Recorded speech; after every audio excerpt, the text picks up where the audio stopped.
നിലമ്പൂർ ബ്രാഹ്മണ ഉപസഭ ആവണി അവിട്ടം ആഘോഷിച്ചു.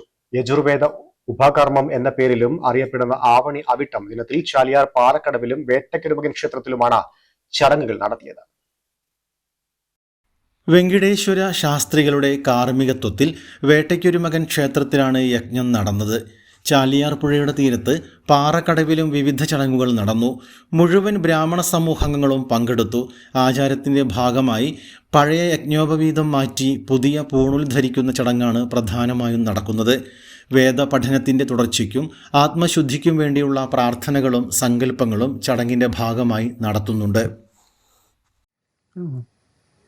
നിലമ്പൂർ ആസ്തിക ബ്രാഹ്മണരുടെ ആഭിമുഖ്യത്തിൽ നിലമ്പൂർ കോവിലകം വേട്ടക്കുരുമകൻ ക്ഷേത്രത്തിൽ വെച്ച് ആവണിയാവട്ടം വേദവിധി പ്രകാരം നടത്തുകയുണ്ടായി. എന്താണ് ഈ ആവണിയാവട്ടം എന്ന് നമ്മൾ പറയുന്നതും യഥാർത്ഥത്തിൽ അതിൻ്റെ രൂപം എന്ന് പറയുന്നത് ഉപാകർമ്മം, യജുർവേദ ഉപാകർമ്മം എന്നാണ് പറയുന്നത്.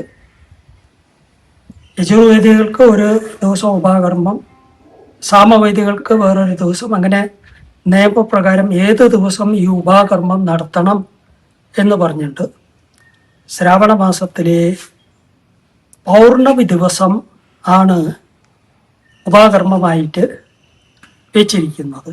അപ്പം ഇന്നായിരുന്നു ശ്രാവണ മാസത്തിലെ പൗർണമി നാൾ. യഥേച്ഛ അവിട്ട നക്ഷത്രവും ഇന്ന് വന്ന് ഭവിച്ചു. എല്ലാ കൊല്ലവും അങ്ങനെ ആവണമെന്നില്ല. അപ്പം ഈ കൊല്ലം ആവണി അവിട്ടം തന്നെയാണ്.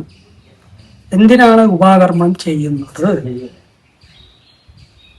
ബ്രാഹ്മണർ വേദവിധി പ്രകാരം ജീവിക്കുന്നവർക്ക് എന്ത് പഠിക്കണം, എപ്പോൾ പഠിക്കണം, എന്ന് പഠിക്കണം, ഇതെല്ലാം നിയമപ്രകാരം പലതും പറഞ്ഞിട്ടുണ്ട്.